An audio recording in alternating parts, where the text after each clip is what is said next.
कारंजा लाड येथे संत गाडगेबाबा यांची 69वी पुण्यतिथी विचार मंच्या वतीनं साजरी करण्यात आली। दरवर्षीप्रमाणे यावर्षी कारंजा शहरात श्री संत गाडगेबाबा यांची पुण्यतिथी बजरंगपेठ चौक येथे साजरी करण्यात आली।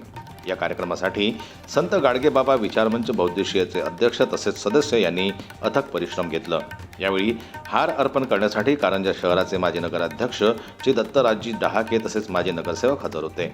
त्याचप्रमाणे यासाठी विचार मंच्या वतीनं सर्व क्षेत्रात काम करणाऱ्या मंडळींना या कार्यक्रमात हजर राहावं असं आवाहन अध्यक्ष श्री संतोष डोंगडे व सदस्य संत गाडगेबाबा विचार मंच बहुउद्देशीय संस्थेच्या वतीनं करण्यात आलं होतं। यावेळी कारंजा शहरातील परीट धोबी संघटनेचे सदस्य मंडळी, बजरंगपेठ मित्रमंडळ उपस्थित होते। जनता न्यूज करता ज्ञानेश्वर वरघट यांची रिपोर्ट, वाशिम। मराठी बातम्यांसाठी जन्मत लाईव्हला लाईक करा, सबस्क्राईब करा आणि बेल आयकॉनला दाबायला विसरू नका।